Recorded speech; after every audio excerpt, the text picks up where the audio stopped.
And we're going to send things back over to Matt so you can talk a little bit more about the Northern Lights. Yeah, I'm sure a lot of people want to know, are we going to see it again tonight? And it really comes down to, are we getting another wave of geomagnetic activity? Last night, we got a extreme wave of geomagnetic storm that came our way. Tonight, the space weather forecasters at the Space Weather Prediction Center have us at that same level again. Another extreme geomagnetic storm. That's what they're predicting to happen tonight. Sunday, that activity, they have it starting to fall off. So I think really the last chance to see it is tonight. And we have to hope that cloud cover does not get in the way. Right now, pulling up the quad box, I'm not seeing it. Not seeing it in Springfield, not seeing it at the lake, not seeing it on the downstream camera, but that can change. I really think the window to see it is kind of now till midnight, and then we can have another opportunity to see it once we get kind of before sunrise, almost that 4 to 7 a.m. period. I almost think the 4 to 7 a.m. is the best period that we're going to be having, and it really comes down to if we're going to get that blast of energy and are clouds going to be pushing out of the way. We start to have those clouds that are creeping back into the Ozarks. This is bad.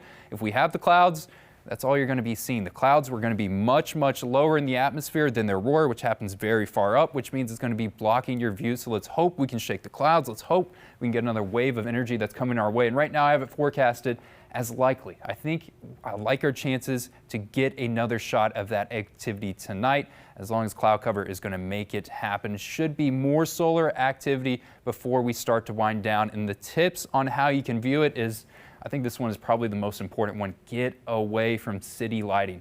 Last night, once I got done with the show, I tried to see the lights out in Springfield. Couldn't see them. Got in the car, drove up north, Highway 65, pulled off about Fair Grove, and once I got out of the city, you could start to see the reds. You could start to see some hints of green. So I think this is the most important one. And if you are going to get away from the city lights, drive to the north, look to the north, and also look along the horizon. I think that's the best place where you're going to be able to really identify it if it's going to be happening tonight. And something else is, if your naked eye is struggling to see it, try using your phone camera, and if you can turn the exposure down, it's going to make it even easier for you to really pinpoint what's going to be going on. But hopefully we don't have those clouds in the way, and more clouds are going to be increasing once we get into Sunday afternoon, as we're going to have rain chances increasing once we get into Sunday afternoon as well. But for the start of Sunday, it's going to be good. If you have any plans for Mother's Day, for going out to church or going out to brunch, lunch with your mom, keep them. Great plans. It's really once we get to that afternoon, late evening, that we have chances of kind of some hit or miss showers. And I like our chances